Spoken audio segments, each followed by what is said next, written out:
welcome you all to Kotak Securities YouTube channel. I am Vidhu Chaudhary.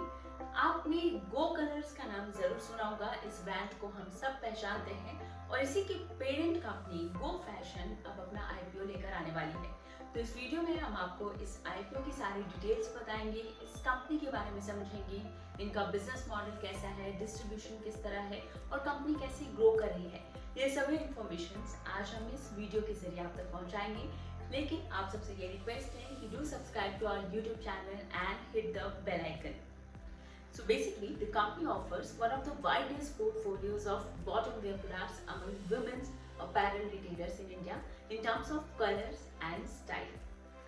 अब इनके bottom wear products को देखें तो इसमें churidar, leggings, dhotis, Patiala, palazzo, trousers, jeggings ऐसे कई तरह के प्रोडक्ट शामिल हैं और अलग अलग मल्टीपल कैटेगरीज इन्होंने तैयार की है, सच एज एथनिक वेयर है, वेस्टर्न वेयर है, फ्यूजन वेयर है और गर्ल्स वेयर है, यूनिवर्सल वेयर है। ऐसे कई तरह के कैटेगरीज तैयार की है ताकि जो क्लाइंट्स हैं, कंज्यूमर्स हैं, उनको अलग अलग ऑप्शंस और चॉइस मिल सके। अगर हम ओवरऑल अपैरल मार्केट को देखें तो इसमें से करीब 36% हिस्सा विमेन अपैरल मार्केट का है, जिसमें से 8.3% हिस्सा जो है वो विमेन बॉटम वेयर प्रोडक्ट्स का है। अब ये कंपनी गो फैशन इस 8.3 में से 8% मार्केट शेयर अपने पास रखती है। तो ये एक बहुत बड़ा पॉजिटिव पॉइंट है। जैसे हमने आपको बताया कि एक leading women's bottom wear company है, तो इस सेगमेंट में कंपनी की पोजीशन काफी स्ट्रॉन्ग है। यही नहीं, 31 मार्च 2021 तक वुमेन अपैरल ब्रांड में अगर हम देखें तो एक्सक्लूसिव ब्रांड आउटलेट सेगमेंट में ये लार्जेस्ट नेटवर्क रखती है।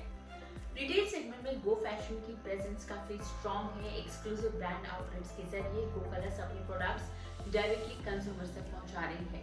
30 सितंबर 2021 तक अगर हम देखें तो कंपनी 459 एक्सक्लूसिव ब्रांड आउटलेट्स के जरिए करीब 118 शहरों में अपने प्रोडक्ट्स पहुंचा रही है। Also, the company retailed its products through 1270 large format stores such as Reliance Retail and Global Stores Private Limited and Spencer's Retail.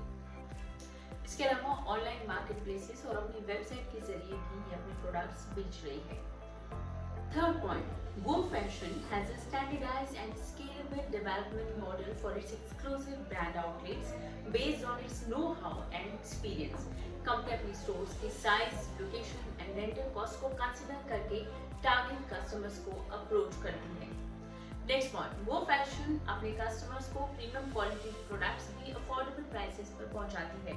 Fiscal 2021 में 88.32% जो इनके प्रोडक्ट्स थे उनकी कीमत 1049 रुपीज से कम की थी।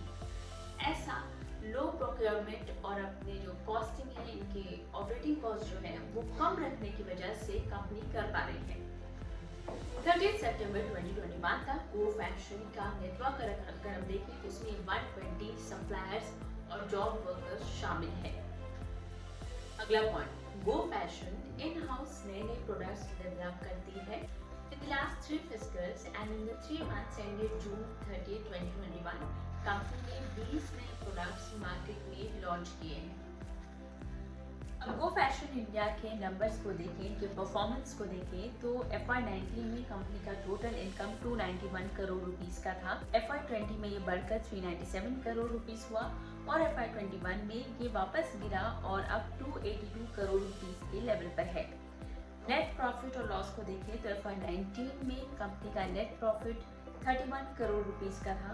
FY20 में यहाँ पर भी बढ़त दर्ज की गई और ये 53 करोड़ रुपीस का रहा। FY21 में नेट लॉस कंपनी ने रजिस्टर किया है 3 करोड़ रुपीस का। EPS के नंबर्स को देखें तो FY19 में ये 5.93 के लेवल पर था। FY20 में यहाँ पर बढ़त थी और ये 10.08 के लेवल पर था, लेकिन FY21 में ये भी नंबर नेगेटिव पर है और अब ये नेगेटिव 0.68 के लेवल पर है। आईपीओ से रेज होने वाले फंड का इस्तेमाल कंपनी न्यू आउटलेट्स खोलने और वर्किंग कैपिटल रिक्वायरमेंट की जरूरतों को पूरा करने में करेगी। ये आईपीओ 17 नवंबर से 22 नवंबर तक खुला रहेगा। प्राइस बैंड 655 से 690 रुपीस पर इक्विटी शेयर तय किया गया है। इशू साइज 1013.61 करोड़ रुपीस का है और मिनिमम लॉट साइज 21 शेयरों का है। सो ये पूरी डिटेल्स गो कलर्स के आने वाले आईपीओ के बारे में और भी कई सारी कंपनीज अपने आईपीओ लेकर आ रही है, कई सारे आईपीओ पाइपलाइन में है। तो इन सभी कंपनीज को समझने के लिए, इनके बारे में ज़्यादा जानने के लिए अभी इस वक्त कोटक सिक्योरिटीज़ के यूट्यूब चैनल को सब्सक्राइब करें और हमारे वीडियोस को लाइक एंड शेयर जरूर करें। Stay tuned. Investments in securities market are subject to market risks. Read all the related documents carefully before investing.